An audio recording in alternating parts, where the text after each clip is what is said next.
I worked hard for my dream home. Then my brother moved in and refused to leave. So I made him regret it. I spent years saving for my dream home. Every penny, every sacrifice, every long night at work, it all paid off. When I finally bought the house, I felt like I had made it. Then my brother, Kevin, showed up. At first, it was just a temporary thing. He had hit a rough patch, needed a place to crash. I let him stay because he was family, but weeks turned into months, and soon, he wasn't just a guest. He was acting like he owned the place. He stopped looking for a job, never paid a cent in rent, and whenever I asked him to start pulling his weight, he'd say, "Come on, man, you have the house. What's the big deal?"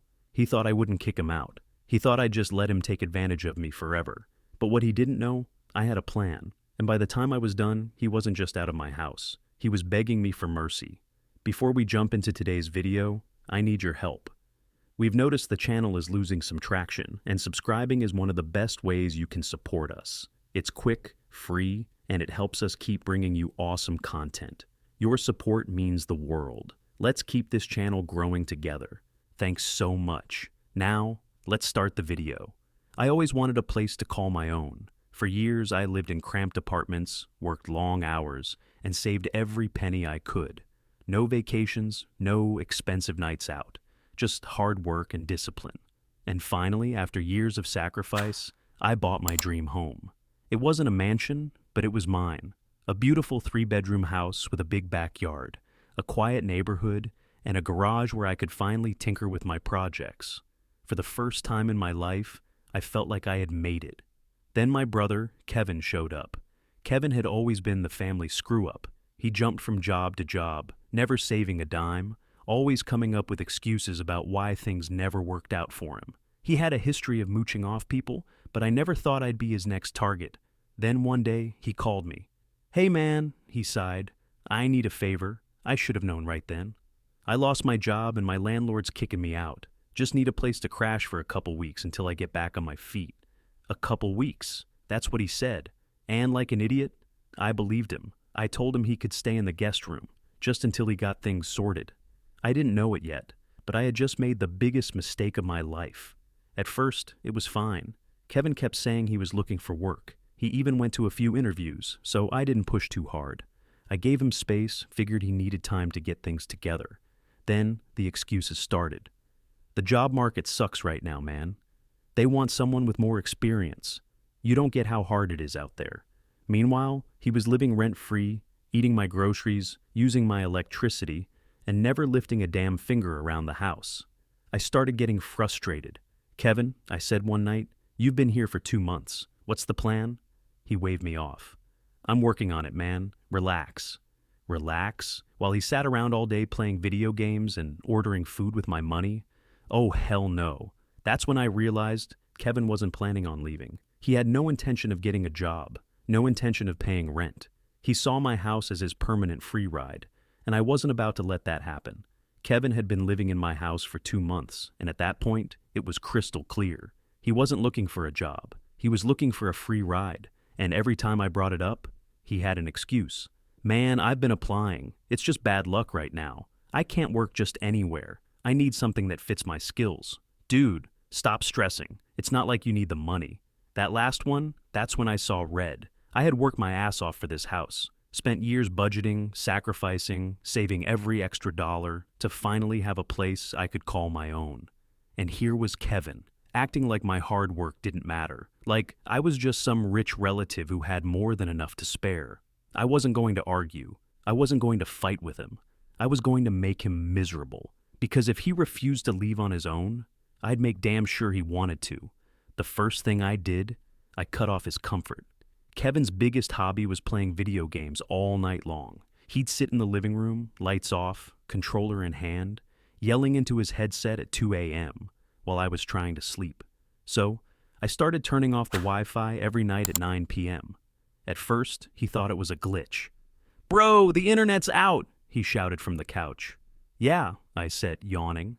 I turned it off. Gotta save on electricity. He gawked at me. "You serious?" "Dead serious," I said. "You're not paying for it, so I figured I'd cut back on costs." He grumbled, but didn't fight me. Yet. Then I started waking him up at 6 a.m. Every single day. If I had to get up early for work, then so did he. I'd blast music, vacuum right outside his door, or accidentally drop something in the kitchen. "Dude," he groaned one morning, rubbing his face. "What the hell is wrong with you?" I smiled. "Early bird gets the worm. You keep saying you're looking for a job, right? Better get a head start." He glared at me, but I just walked away. Then I made sure the free meals stopped. I started labeling all my food. If it had my name on it, he couldn't touch it. One night, I came home to find him digging through the fridge, looking pissed.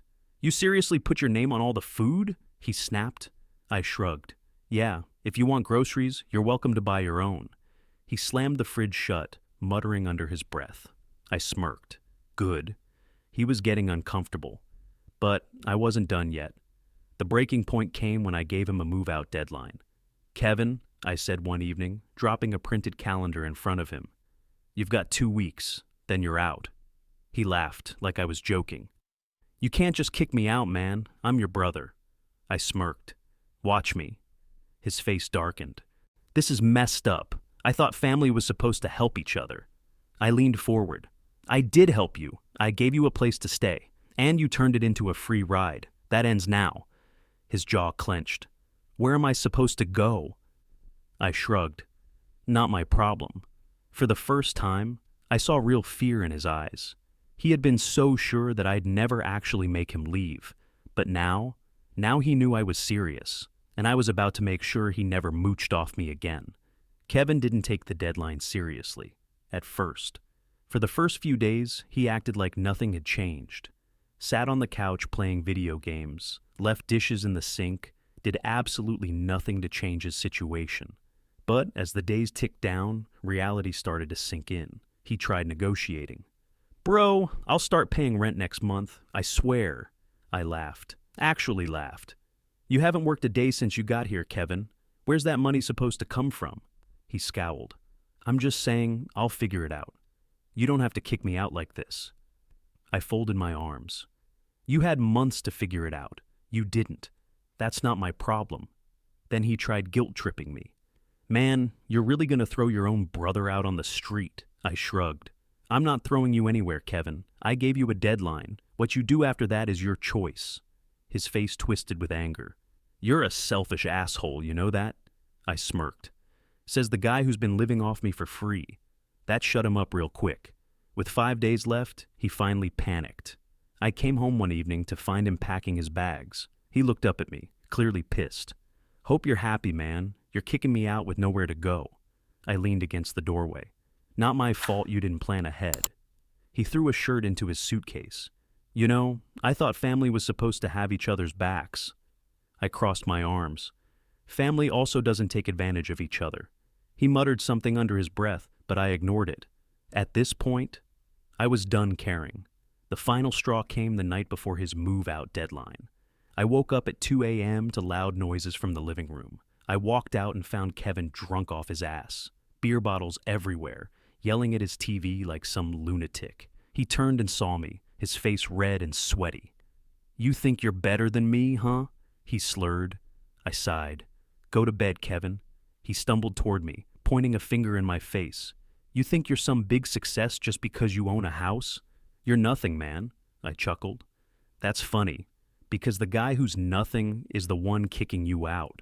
His jaw clenched, and for a second, I thought he might try to swing at me.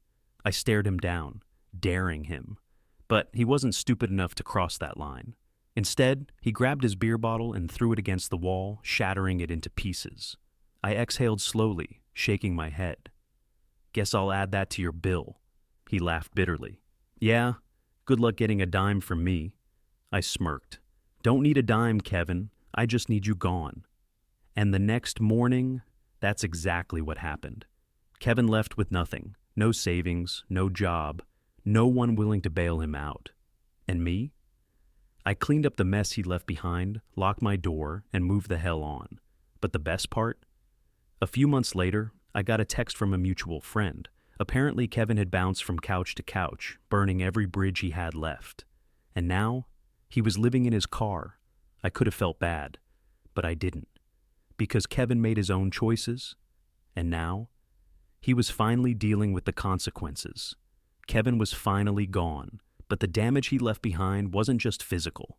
Sure, I had to clean up after him. Empty beer bottles, piles of dirty laundry he never bothered to wash, stains on my couch from God knows what. But what really got to me, the sheer audacity of it all. He had lived off me for months, contributing nothing, and still had the nerve to act like I was the bad guy for kicking him out.